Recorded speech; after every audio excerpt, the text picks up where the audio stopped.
If you grew up in 1958, these songs might take you back instantly. But here's the question. Were these forgotten masterpieces or just lucky hits that vanished with time? 1958 was the year music changed forever. The Billboard Hot 100 was born, rock and roll was exploding, and millions of people discovered new sounds through radios, jukeboxes, and vinyl records.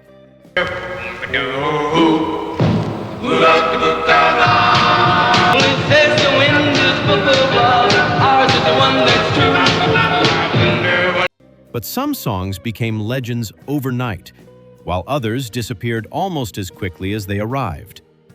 Today, we're counting down 15 one-hit wonders from 1958 that only those who lived through the era truly remember. Some will bring back amazing memories. Some might make you wonder, how was this ever a hit? So turn up the volume, step back into 1958, and let's begin.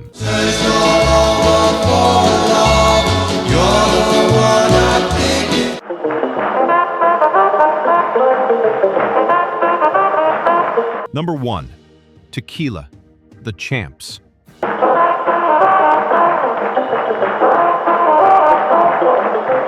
"3 seconds, one word, a song that broke every rule and still became unforgettable. When Tequila exploded onto the charts in 1958, nobody expected an instrumental track with almost no lyrics to become one of the biggest moments in rock and roll history. The Champs created something incredibly simple: a driving saxophone, a powerful beat, and that legendary shout that everyone still knows today.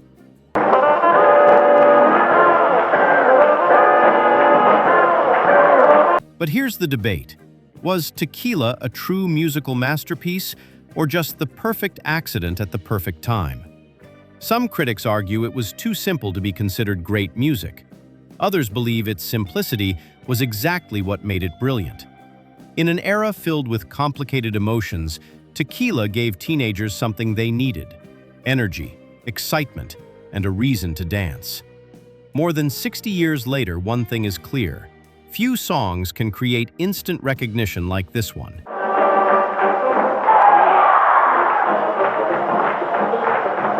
Well, I saw the thing coming out of the sky. It had a one long horn.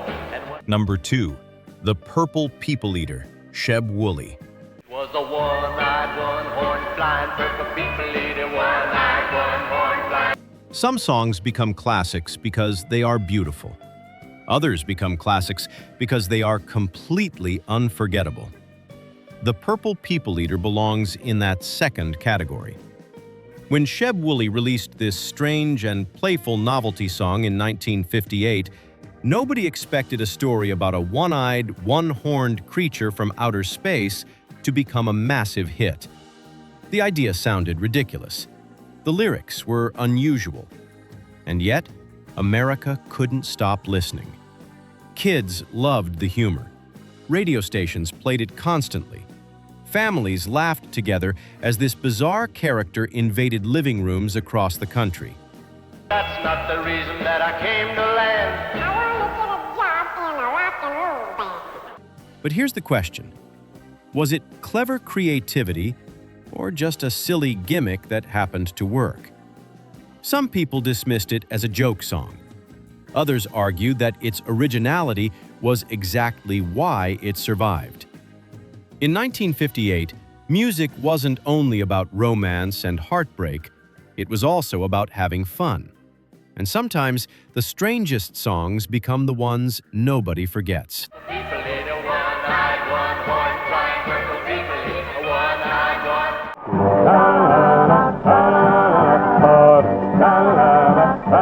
one. Number 3. Get a Job, the Silhouettes.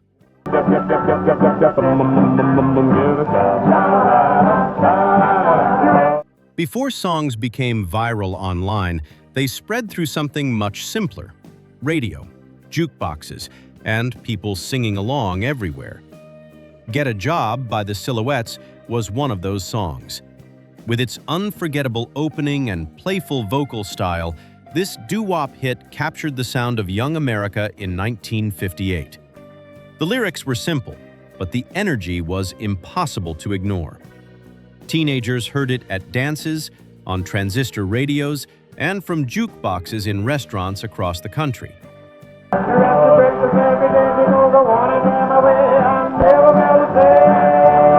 But here's the controversy. Was Get a Job remembered because it was truly great, or because that catchy phrase was impossible to escape? Some critics saw it as a novelty hit. Others recognized the charm and personality behind it, because beyond the simple words was something bigger, the sound of teenagers creating their own culture. It wasn't trying to be serious. It wasn't trying to change music. It was simply fun. And sometimes, that is exactly what makes a song timeless.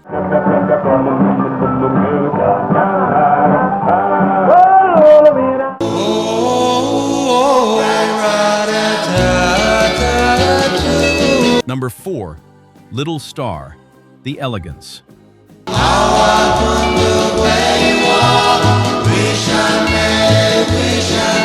Before rock and roll became louder and more rebellious, songs like Little Star showed the softer side of the 1950s.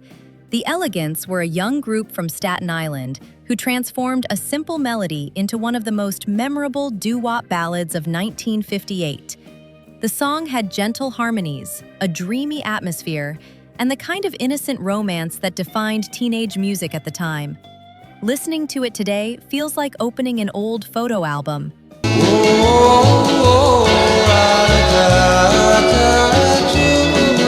You can almost imagine a slow dance at a high school gym, a glowing jukebox in a small diner, or a couple sharing headphones late at night.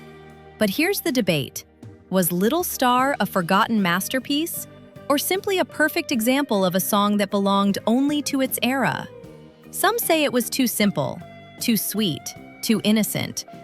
But maybe that innocence is exactly why people still remember it, because sometimes the smallest songs create the biggest memories. He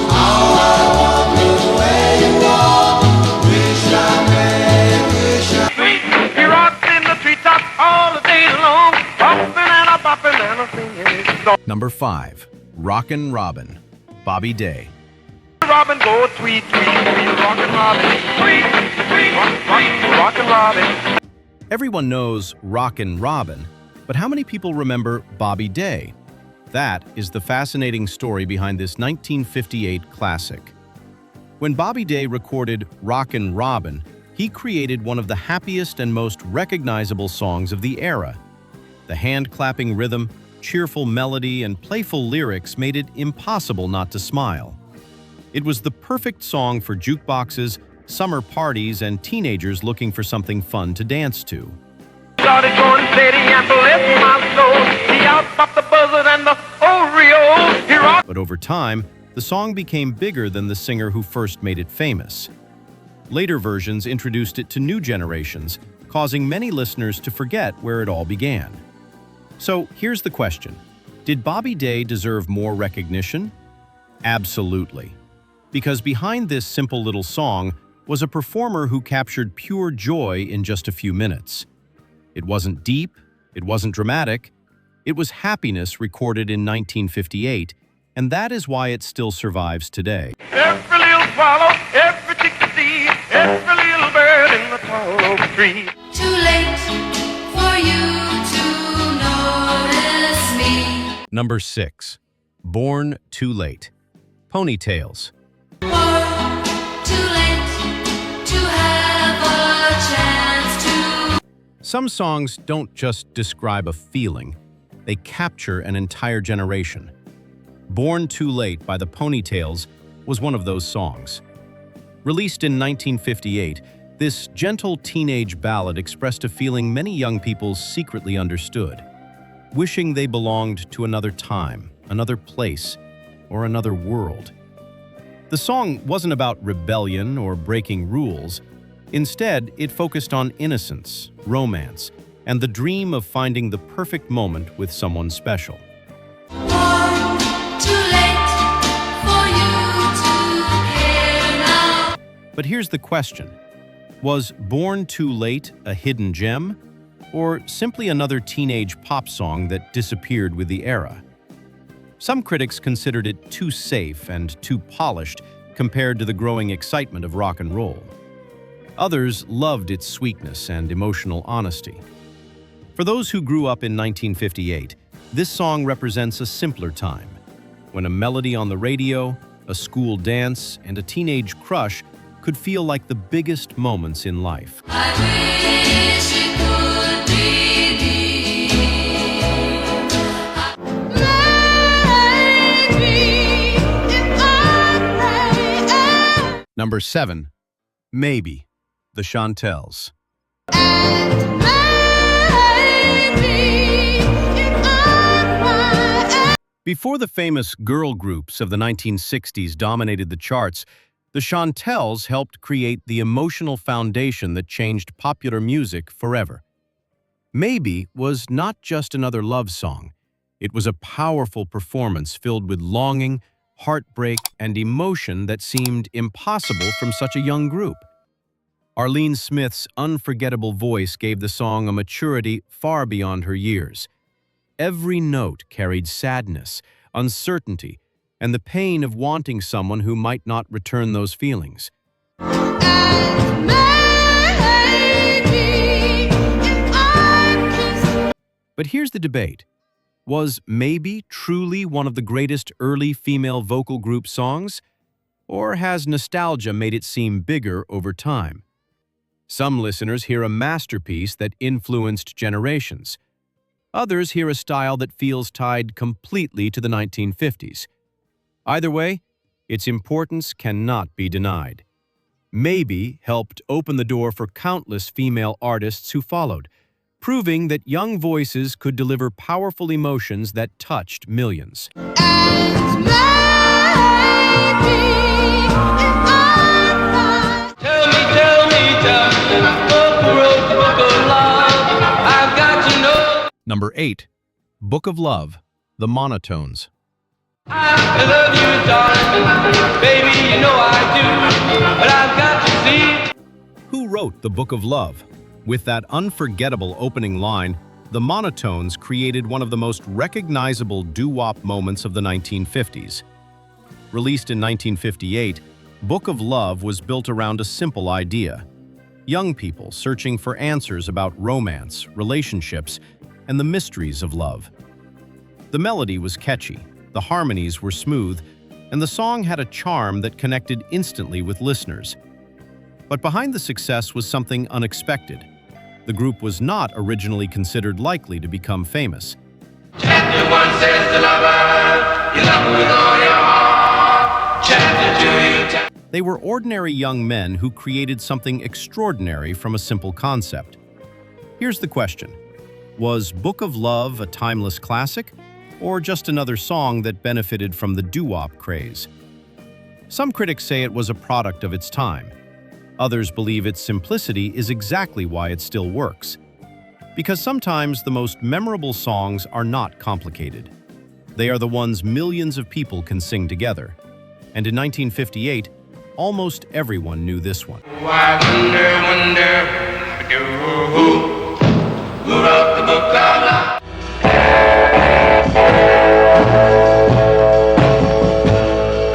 Number 9. Rumble, Link Wray and his Wray Men.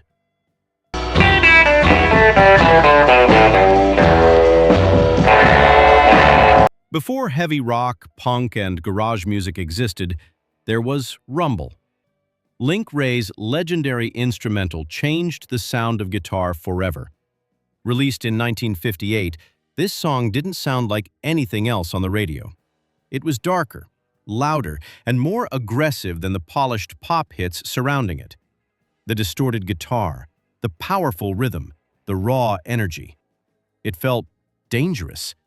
In fact, some radio stations even refused to play it because they believed the rebellious sound was too intense for listeners.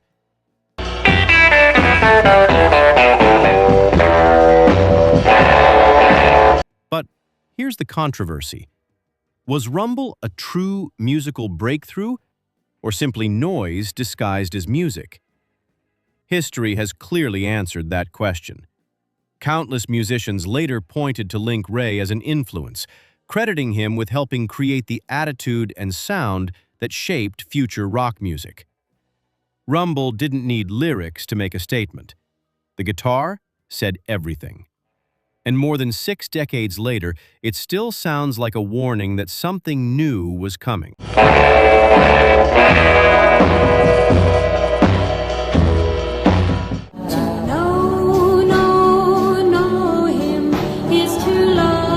Number 10. To know him is to love him. The Teddy Bears.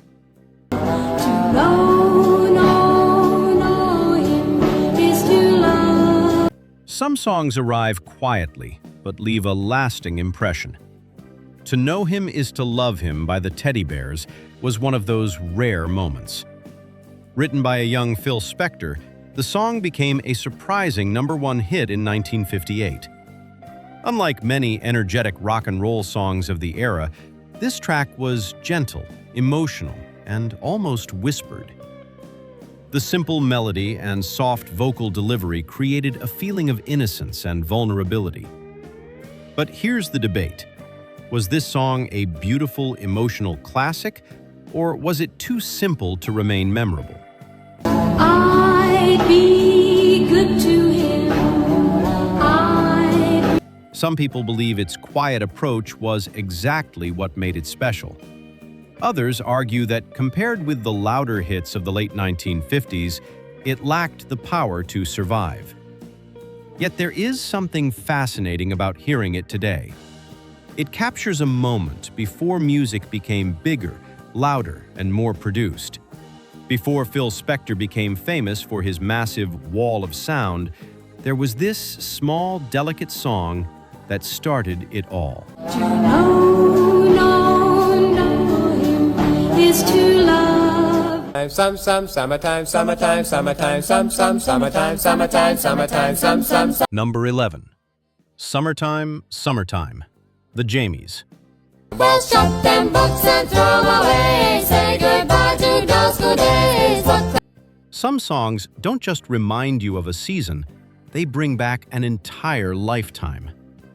Summertime, Summertime by the Jamies captured the carefree feeling of youth in 1958. With its bright harmonies, cheerful melody, and innocent lyrics, the song sounded like a perfect summer afternoon. It was the kind of record you could imagine playing from a car radio while driving with the windows down, or hearing from a jukebox during a warm evening out. But here's the question. Was this a forgotten classic, or simply a song that belonged only to one summer? Well, no more studying history and no more reading geography and no. Some critics argue that it was too simple compared with the more influential songs arriving during the rock and roll explosion. Others believe its charm is exactly what makes it special. Because not every great song has to change music forever.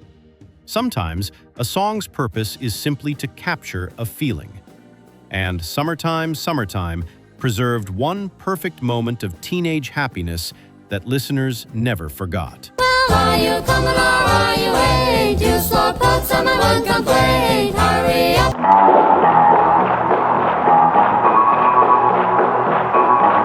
Number 12. Rebel Rouser, Duane Eddy.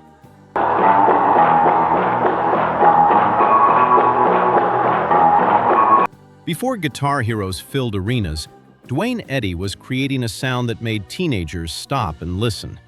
Rebel Rouser was not a typical 1958 hit. There were no emotional lyrics, no romantic story, and no traditional pop structure. Instead, it was built around Eddy's deep, echoing guitar sound that created a feeling of mystery and rebellion. The moment that famous guitar riff started, listeners knew something different was happening. But here's the debate. Was Rebel Rouser a groundbreaking rock instrumental, or simply a cool sound that represented a passing trend?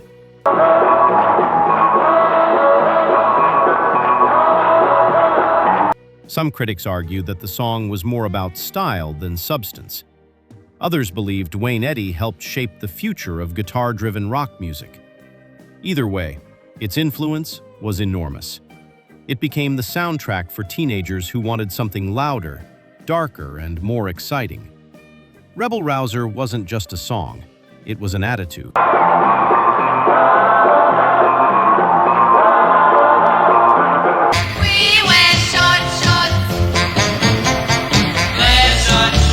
Number 13. Short Shorts, the Royal Teens.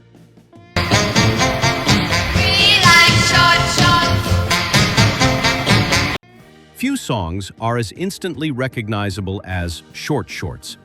From the opening rhythm to the famous chant, the Royal Teens created a song that was impossible to ignore.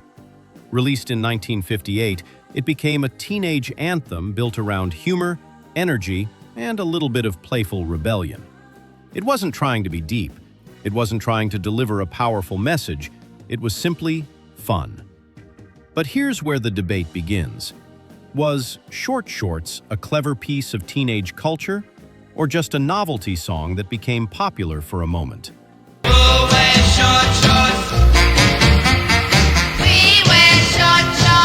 Some listeners believe it represents everything fun about the late 1950s. Others think it was more of a catchy joke than a serious musical achievement. However, that might be missing the point. The late 1950s were full of young people looking for their own identity, and songs like this gave them something to laugh about and share. Short Shorts proved that sometimes a simple idea, a catchy phrase, and the right timing can create a memory that lasts forever.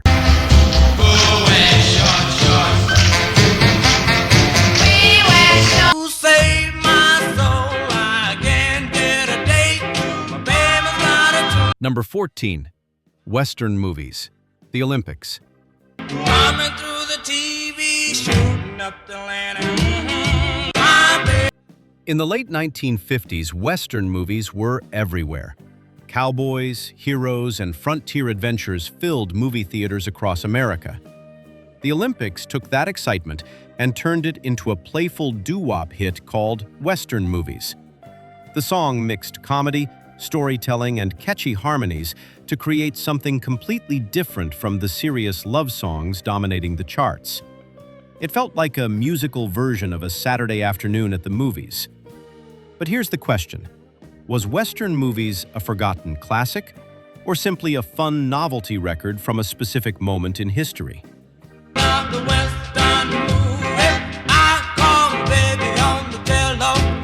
Some critics say the song depended too much on the popularity of Western films at the time. Once that cultural wave faded, the song faded with it. Others argue that its charm still survives because it represents the creativity of 1958. Not every hit becomes legendary because it changes music. Some become memorable because they remind us exactly what life felt like. And Western movies is a perfect time capsule of that era.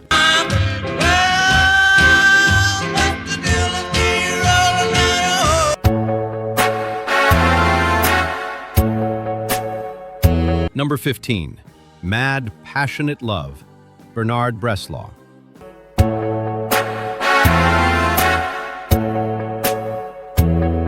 Ending this list with Mad, Passionate Love is almost like opening a forgotten box from the past. Unlike many rock and roll hits of 1958, this song came from a completely different direction. Bernard Bresslaw delivered a dramatic, exaggerated performance filled with humor and theatrical personality. It was unusual, it was strange, and that was exactly the point. The song stood out because it refused to sound like everything else on the radio. While teenagers were listening to rock, doo-wop, and early pop hits, Bresslaw created something closer to a musical comedy performance.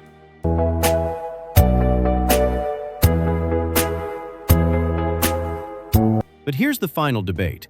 Was Mad, Passionate Love an overlooked piece of creativity or simply a novelty song that history forgot? Some listeners see it as a fascinating snapshot of 1958's musical diversity. Others believe it was more of a humorous experiment than a lasting classic. Either way, it proves something important about the era. The late 1950s were unpredictable. Anything could become a hit. And sometimes, The strangest songs are the ones that make history.